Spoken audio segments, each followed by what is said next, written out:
જય હિન્દ દોસ્તો, હું છું આપણો દોસ્તો લોક સાહિત્યકાર આઝાદ અને ઘણી બધી ગુફાઓ જોઈ અને હજુ આપણે ઘણી બધી ગુફાઓ જોવાની બાકી છે. અને એક હાથી બાંધવાનું ખાનું જેને કહેવાય, બરાબર. અહીંયા ભૂતકાળમાં હાથીઓ બંધાતા, એ પણ આપણે બધી જગ્યા જોવાની છે ભાઈ. આજુબાજુનો તમે નજારો જુઓ, તમે જોશો તો મંત્રમુગ્ધ થઈ જશો ભાઈ. હું જેટલા વખાણ કરું એટલા ઓછા છે. તમે અહીંયા આવો તો તમને વિશેષ ખ્યાલ આવે. અને અહીંયા તમે જુઓ, હું ક્યારનો કહું છું કે તમે તમારા ફેમિલી સાથે આવો, તમારા મિત્ર મંડળ સાથે આવો, ત્યારે તમને અહીંયા વિશેષ આનંદ આવશે. તમે બધી બાજુ જોઈ શકો છો.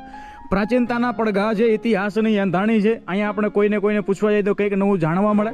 અને આખા પહાડની માલી પર બધું કોતરી અને જે ગુફાઓ બનાવી છે ભાઈ, ખરેખર પહેલી નજરે જ આપણને જોતા મંત્રમુગ્ધ થઈ જાય. આપણા જયદીપભાઈ છે, મયુરભાઈ છે. તમારું નામ બોલી જાઓ. દેવરાજભાઈ. તમારું નામ બોલી જાઓ. બીજુભાઈ ગીર. મંગળભાઈ. સરસ. અને તમે જોઈ શકો છો દોસ્તો, સવારના અમે ફરીએ છીએ, ફરીને થાક્યા, પણ થાકે કંઈ મેળ આવવાનો નથી. હજુ અમે ફરવાના છીએ. હાલો દોસ્તો, બેસવા માટેની મસ્ત જગ્યા, ટાઢા બોળ પાણીની વ્યવસ્થા છે. અને આ ગુફાથી આપણે શરૂઆત કરીએ. આ ગુફા અને સામે પણ ગુફા છે. હજી હાથી બાંધવાનું મોટું ખાનું છે, હસ્તાલય, બરાબર.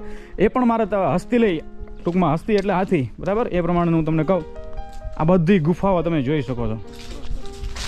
ઓહો, આ તો કંઈક અલગ છે. જો સામેથી નીકળ્યા છે. હા, બધું તમે જુઓ દોસ્તો.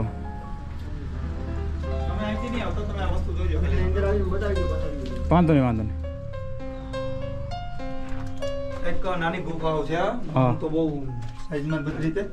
મારા અંદાજ પ્રમાણે આ બધું જે હાથીને બાંધતા હોય ને ભાઈ, એ સમયે કોઈ વસ્તુ અહીં રાખી મૂકવા માટે એક એ બધી એની માટેની ગુફા છે. ચાલો કે આપણે નિરણ કહીએ, જે કહીએ આપણે દેશી ભાષામાં. ટૂંકમાં એક પ્રકારનું આપણે કહીએ ને ગોડાઉન. હા, એક જ મિનિટ દોસ્તો, તમે જોઈ શકો છો. અને અહીંયાથી એકદમ નીચે, એટલે અહીંથી અમારે આમ નીકળે એવું નથી.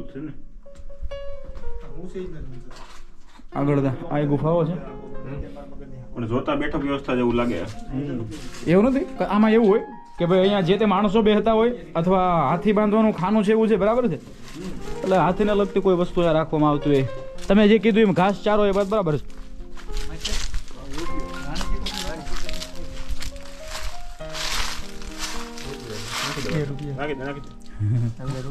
તો હું ઘેર લઈ જાય. આમાં કોઈ અહીંયા શીખાડ્યું હોય ને કંઈક માનો રૂપિયો મૂકેલો છે, કંઈક માન્યતા હોય, પણ આપણે એને ટચ નહીં કરીએ દોસ્તો. આ ગુફાઓ તમે જોઈ લો. વાહ ભાઈ. અને હવે હા, ઓહો, ઓ માય ગોડ, કઈ રીતનું આખું, ઓહો, કોઈ પણ સપોર્ટ નથી. મયુરભાઈ અંદર જાઓ તો દોસ્તો, તમે જોઈ શકો છો. આ બધા પહાડો કાપી અને આ બધું બનાવેલું તમે જુઓ. આ જગ્યા તમે અહીંયા હાથી બાંધવામાં આવતા હતા, બધું પહાડો કાપીને જાણે કોઈ મહેલ ખડો કર્યો હોય ને ભાઈ. આમ જુઓ છો. આ મારા બે માસીયાઈ ભાઈ છે બે, એટલે એકા બે માસીયાઈ કર્યા રાખે.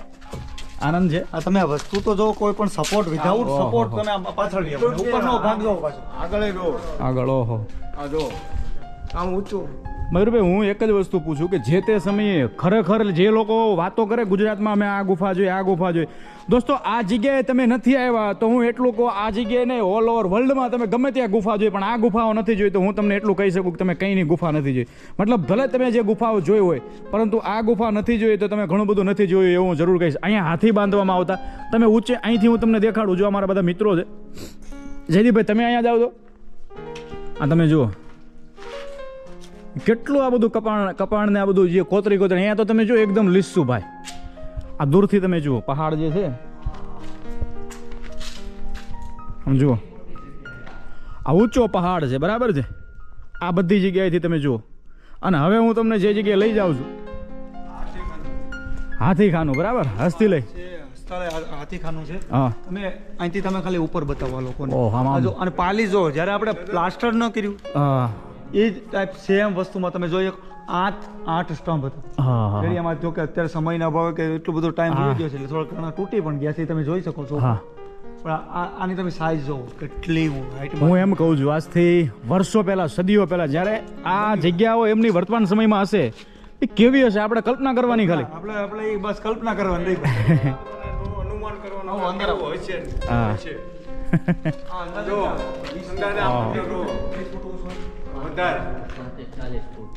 40 તો ન હોય કેમ ઓહો 35 હોય 30 35 30 થી 35 ફૂટ ઊંચો અને આ બધું જો અત્યારે આપણને આટલું છે 50 ફૂટ દોસ્તો તમે અહીંથી જોવા જાઓ આ મારી આંગળી તમને સ્ક્રીનમાં દેખાય છે બરાબર આ ખૂણો તમે જો જે હું સ્ક્રીનમાં તમને દેખાડું છું ત્યાંથી નીચેથી લઈ અને અહીંયાનો ખૂણો અને ઉપરની સાઈડ પાછું તમે આ જુઓ હું જે આ વસ્તુ તમને સ્ક્રીનમાં તમે જોઈ શકો છો અને પાછું સ્લોપ એ એક પછી એક કેટલું સીધું છે હું માપ એક એક તસું તમને જોઉં છું અને ભાઈ જયદીપભાઈ અને ભાઈ મંગલભાઈ ને આપણા મયુરભાઈ વર્ષોના વર્ષો થઈ ગયા સદીઓની સદીઓ આપણા ઇતિહાસે કેટલાય ચોમાસા શિયાળા ઉનાળા ને કેટલાય ધરતીકંપ જોયા બરાબર છે કેટલાય ધરતીકંપ આવીને ગયા પણ આ ગુફાઓ જે છે આજે અડીખમ ઊભી છે તમે જો અને પાછું પહાડની ઉપર છે તો એ જે તે સમયે કેવા પણ જબરજસ્તી અમને બધું ચડાઈ છે ત્યાં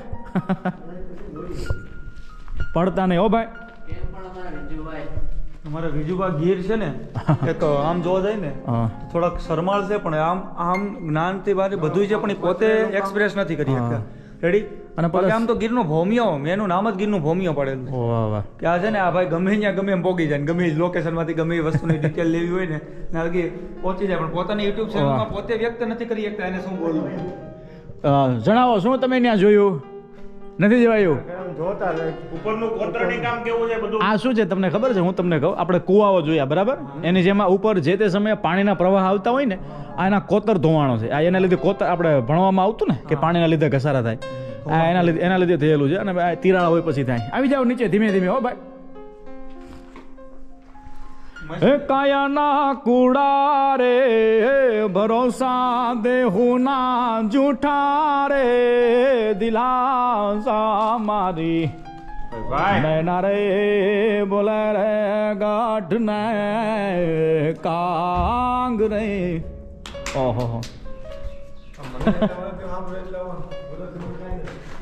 સરસ સરસ હવે ભવિષ્યનો કેમેરામેન હા દોસ્તો એટલું બધું આમ તમે જુઓ આ આપણા સંશોધનકારોએ બે માસિયાઈ ભાઈએ કંઈક નવું સંશોધન કર્યું શું કર્યું કયો તો કે મારી ઉંમર તો હજી વાંધો ને મારાથી તો આ ભાઈ ડબલ ઉંમરના છે હા. આ ભાઈ જોવે ને 46 વર્ષની ઉંમરમાં હા કે મારા હું જેટલી વાર આવ્યો ને હા એટલી વારમાં જે આમાં મને એમને લાગતું કે કાંકરા હેઠે ખેરો એમ એમ આમ ને આમ જ છે આમ નામ જ છે આજ આ પોઝિશન position અને તમે એક વસ્તુ આ માટી તમે જુઓ દોસ્તો આપણે જે રાખ હોય ને રખીએ એનાથી ઝીણી માટી છે આમ તમે જુઓ આ બધી માટી તમને કહું જયદીપભાઈ જેની છે ઉપરથી જે ખરે આના દિવાલોમાંથી જે એનું બધું ખરે ને આ એ છે તમે જોયું એકદમ ઝીણી એકદમ એટલે ઝીણી પાવડરની જેમ એકદમ પાવડર હાવ અને આ બધું તમે જુઓ દોસ્તો ખરેખર આ હાથીખાનું અહીંયા ભૂતકાળની મારી પાસે સદીઓ પહેલા અહીંયા હાથીઓ બાંધવામાં આવતા હતા બરાબર આ ખાલી જગ્યાઓ તમે જુઓ જે તે સમયે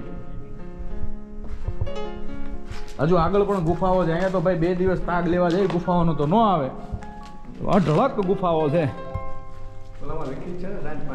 હા તમે જુઓ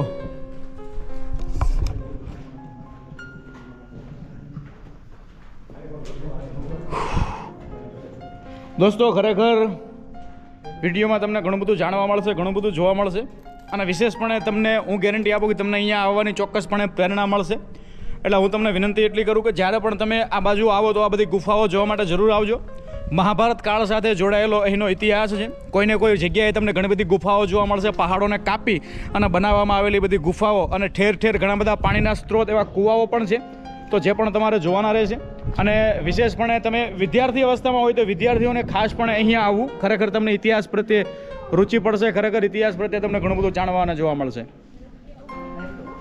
અહીંયાથી આમ બહાર નીકળાશે હજુ અહીંયા પણ ગુફા છે દોસ્તો તમે જોઈ શકો છો અને અહીંયાથી હું જાઉં છું અહીંયા જે તે સમયે ભૂતકાળમાં હાથીઓ બાંધવામાં આવતા હતા અને અહીંયા પણ ગુફા છે અને અહીંયાથી આપણે બહાર નીકળાશે તમે જોઈજો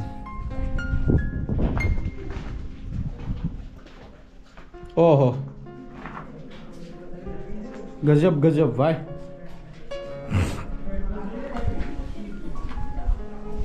ઓહો આવી જવાય છે વાહ બે હાથ પકડવો પડશે 1 મિનિટ કેમેરો પકડો નિરાતે જયદીપભાઈ બોલતા જાઓ હવે તમે ઘડી બ્લોગર થઈ જાઓ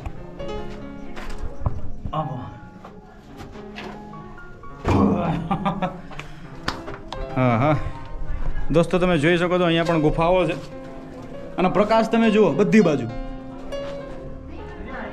બાજુ પ્રકાશ મંગળભાઈ શું કહેવા માંગો છો આ બધી જગ્યા વિશે તમે?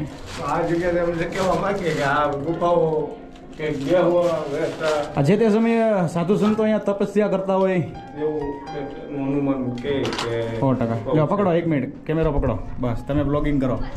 બોલો બોલો બોલો, શું કહેવા માંગો છો સાહેબ? તમે શું કહેવા માંગો છો સાહેબ આ વિશે અમારા? તમે રાધા પલ્લે આવ્યા છો, તમે આવું ઘણું બધું બનાવ્યું છે પણ આવું કઈ નહીં, આવી ગુફા આપણે નથી જોઈ. સાચું. હજુ ઉપર છે. મંદિર છે ભીમનો.